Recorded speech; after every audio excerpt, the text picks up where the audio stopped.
Hi class, welcome to the next section, chapter 2.3. Today we're going to talk about continuity. So when we mention continuity, we were really talking about functions that are continuous. You'll see later that we'll really break it down more so to the continuous portions of a function. Okay, so when a function is continuous, there's lots of really nice things that happen, which is why pretty much all the functions you've dealt with up until this point were continuous, except for things like tangent and any kind of like piecewise functions. You can have some discontinuity going on there. But for the most part, we're interested in continuous functions. When we're talking about limits, a continuous function is really easy to evaluate a limit for. So the basics of a continuous function, the layman's definition, is basically a graph, a function where you can draw the entire graph of the function without lifting your pencil off of the paper. If you can do that, then a function is continuous. If you need to take your pencil off the paper in order to complete the graph of a function, then that function is not continuous. Okay, so it's going to have no gaps, no holes, or any jumps. So there's no vertical asymptotes, there are no jump discontinuities, or what we call removable continuities, which is something like a hole. Okay, so here is a more rigorous definition, a more mathematical definition. So the mathematical definition is that our function is continuous at a point x equals c if x equals c is defined. Okay, so my function has a value at c, and the limit of my function as x goes to c is f of c.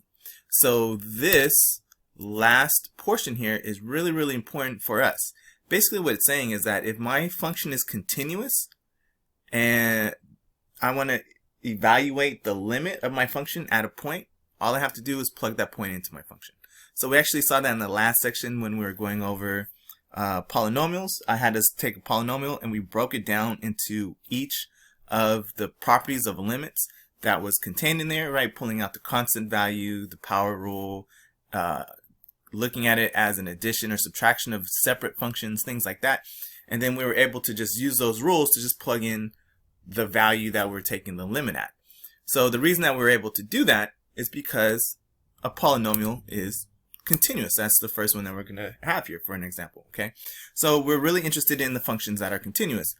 First of those being polynomials. Okay, and all of its subsets like power functions. Exponential functions are not a subset of polynomials, but they are continuous as well. And lines, which is a subset of polynomials. Cosine and sine are also continuous functions. They're just a wave function that goes on forever and ever. They are the only trig functions that are continuous, right? The graph for tangent has several repeated vertical asymptotes. So if I want to draw the graph of tangent, I have to draw it in pieces, right? So tangent is not a continuous function. So let's take an example. So let's find the limit as x goes to 5 of this rational function. So this may look familiar to you. We've actually dealt with this 3 times already. So we've dealt with this in chapter 1.6, and we dealt with it, no, actually this is the second time that we're dealing with this function. Okay, so I want to find the limit of this function as x goes to 5. I should have no problems with that at all, as long as 5 does not make this function discontinuous, right? So as long as I'm continuous at this point, or over an interval containing this point, then I can just plug this value into my function. So in order to make sure that it is continuous at 5, I need to factor this. I need to make sure that 5 does not make the denominator 0. I could just plug 5 into the denominator, but we've actually factored this several times. So we use this as an example problem in chapter 1.6 for rational functions. So if you want to see how this thing is factored, you can go back to that section to see how we factored it. But we've already, worked with this problem quite a bit already. So the factored form looks like this. It's very clear, very obvious that 5 does not make this denominator 0. So this is continuous at the point x equals 5. So instead of looking at what happens as I get close to 5 from the left and from the right and making sure those values agree with each other, since I'm continuous at that point, all I have to do is plug in 5 to my function. Okay, so the limit for this is the same as the limit for its factored form, which means, hey, there's no holes, there's no asymptotes here, there's nothing wrong at x equals 5. It's continuous on an interval containing this point. Obviously, this function, this rational function, does have asymptotes. It's not a continuous function, but it has pieces of continuity. There's times when it is continuous. And over x equals 5 is one of those times. So I can just plug in x equals 5, as I've said like 5 times. So we plug this in. Everywhere I see x, I just plug in my value of 5, and I get out this crazy large number, 252 over 96. We reduce that down to 21 over 8.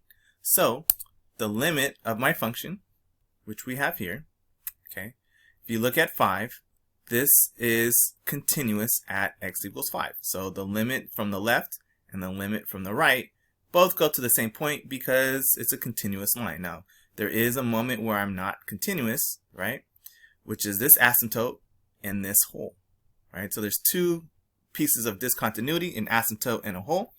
We call this a removable discontinuity because if I removed this hole, then my function would be continuous, right? So this is an asymptote, and then the other type of discontinuity is a jump discontinuity, which we see a lot in our piecewise functions, right? So this is my limit. So you can see here, it's 21 over 8. So that's almost 3. So it's in between 2 and 3, a little more than 2.5. Okay, 22 over 8 would be 2.5. So this brings us to a very powerful theorem called the IVT, the intermediate value theorem.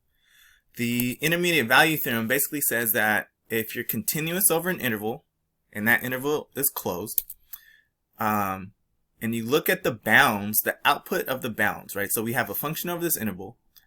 We plug in one bound into my function and the higher bound into my function, and we have f of a and f of b. Then in between f of a and f of b, somewhere, there is a value. It doesn't matter what value, I can choose whatever value that is, right? As long as I choose a value between f of a and f of b, that means that there's some value in between this interval of inputs that will give me out the value k, right? So there exists some value inside of my inputs, my x's, that will give me out a value of k. Okay, so here's my function. I'm bounded from a to b. Okay, a has an output of f of a, b has an output of f of b. Between f of a and f of b somewhere, randomly, there's a value of k. Okay, so let's say this is my point. There's a value of k in between f of a and f of b. For any value between f of a and f of b, there is a value in between here somewhere that will give me this value k out, which is c. So that's our values. Very, very powerful.